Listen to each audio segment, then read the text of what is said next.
Bonjour à tous et bienvenue sur ce nouveau podcast. Vous aviez écouté le précédent sur les chakras. Aujourd'hui, c'est sur le New Age que j'aimerais dédier ce podcast. Et plus précisément, le New Rage avec un R. Une fois de plus, la rage, la jalousie, la convoitise, l'incompréhension s'abat donc sur la spiritualité. Et ce n'est pas la première fois.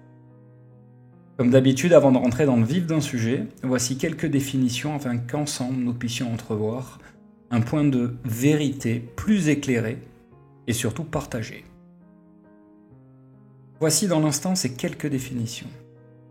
La rage, état mental le plus extrême du spectre de la colère. New Age, ou en français Nouvel Âge, est un courant spirituel occidental des 20e et 21e siècles caractérisé par une approche individuelle, électique de la spiritualité. Doctrine. Ensemble de notions qu'on affirme être vraies et par lesquelles on prétend fournir une interprétation des faits, orienter ou diriger l'action. Après la fausse lumière, j'ai le plaisir de vous présenter le New Rage. Encore un sujet avec lequel je prends plaisir de vous offrir ma connaissance, mon savoir, mon point de vue ou de vérité à travers ces nombreuses investigations.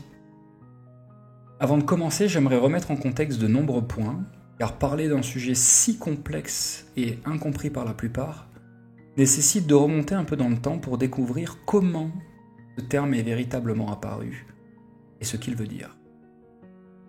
Beaucoup de personnes pensent que le New Age est un terme actuel. Eh bien, pas du tout. Avant de le connaître, sous sa dernière forme plutôt à connotation spirituelle, il faut remonter au temps des années 60-70, les années Peace and Love. La musique New Age, ça vous parle peut-être. Cette musique de la fin des années 60, composée pour diffuser une ambiance artistique relaxante et optimiste, elle est en principe jouée lors de séances de yoga, de massage, de méditation et de lecture afin d'évacuer le stress ou pour diffuser une atmosphère apaisante, que ce soit dans un foyer ou un autre. Les harmonies qui caractérisent la New Age impliquent une basse bourdon et varient selon les thèmes qui leur est associé. La musique contient souvent des bruits issus de la nature, parfois utilisés en guise d'introduction lors de morceaux ou pendant un passage. Jusque-là, vous me direz rien de nouveau ou de surprenant. Effectivement, rien de surprenant. Je connaissais moi-même la musique New Age, mais je n'arrivais pas à mettre un style dessus jusqu'à ce que je décide de réaliser ce podcast avec vous. Alors, vous avez déjà entendu ces chants, mantras.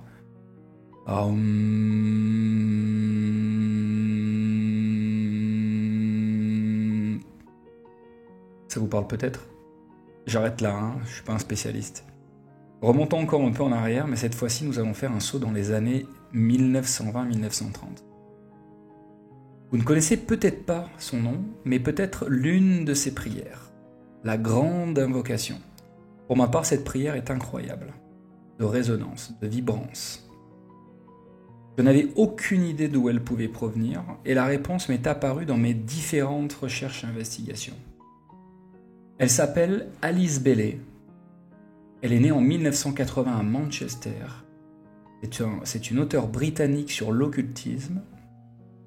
C'est à ma connaissance de ce point de constat que remontent les premiers termes New Age, employés à travers une vingtaine de ses ouvrages. Beaucoup commencent à parler d'Alice Bailey sur YouTube, Facebook, mais ils ne connaissent rien de son parcours en fait, rien de sa vie, ses écritures, ses ouvrages, ses fondations. Elle fera donc connaître au monde en 1937 précisément la Grande Invocation. Critiquée par le philosophe Michel Lacroix, considérant qu'elle n'avait pas inventé mais plutôt plagié le New Age, si on se réfère aux dates, c'est effectivement en 1894 que le magazine nommé The New Age a vu le jour, mais un magazine qui était plutôt axé sur la politique et la littérature, donc rien à voir avec le spirituel. Nous arrivons donc à la fin de ce premier chapitre. Il reste un écho toujours présent d'Alice Bailey, et donc mes recherches doivent prendre un point de départ, et ce sera donc sur Alice. Voilà ma première synthèse. Spiritualisme. dans les pays anglo-saxons, spiritisme d'Alan Kardec et sa doctrine, spiritualité, une sorte d'évolution synchronisée des années 1860 à 1922.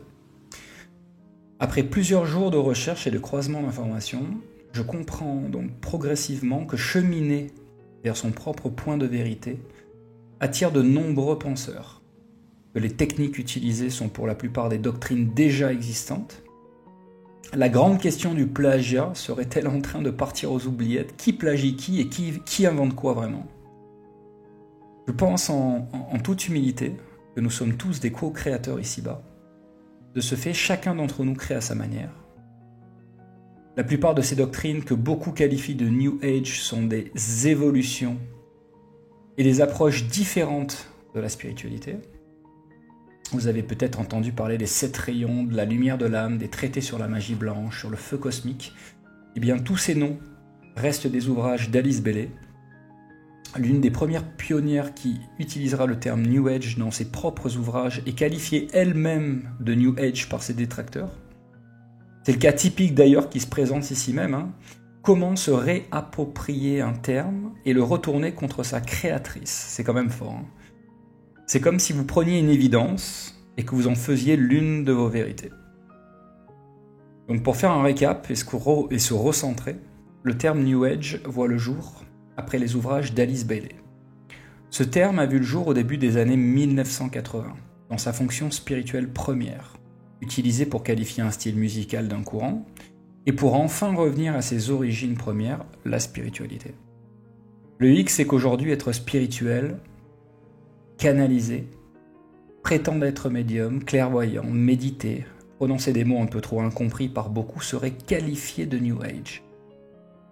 Je qualifierais plutôt cela de rage, de grosse rage. C'est vraiment de l'acharnement en fait. Nous sommes en 2021, le New Age est à son apogée. Il devient difficile dans cet amas de pluralité de visions de trouver son chemin et de sa résonance. Vivre une spiritualité incarnée, c'est vivre dans l'instant présent.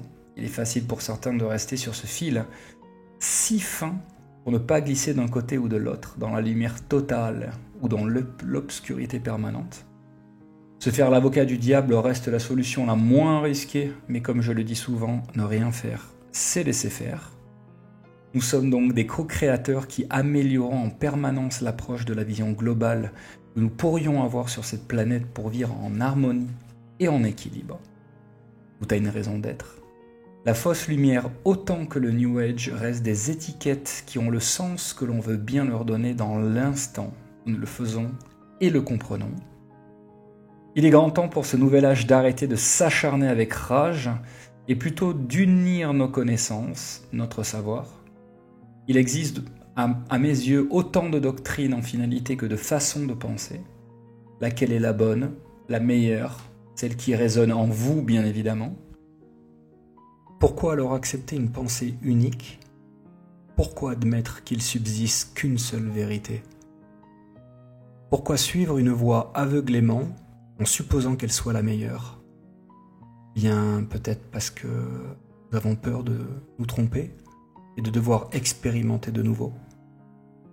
Cela viendrait à admettre que la pensée unique est une version restrictive et limitante de ce qu'est le tout. L'humain a toujours eu une tendance d'ailleurs de se diriger vers les dérives dogmatiques, et nous le voyons encore plus à notre époque, où les étiquettes sont collées comme des post-it sur chaque mot ou chaque pratique. C'est donc l'intérieur qui se met en résonance pour manifester l'extérieur dont il a besoin, pour expérimenter et non l'inverse. Quand nous comprenons cela, nous comprenons donc que tout est en mouvance, nos pensées, nos convictions, nos émotions. Écouter son cœur, son intuition reste essentielle. Quand l'âme agit à travers la matière, l'énergie déployée peut se manifester sous sa plus belle version. La vôtre, nous tous.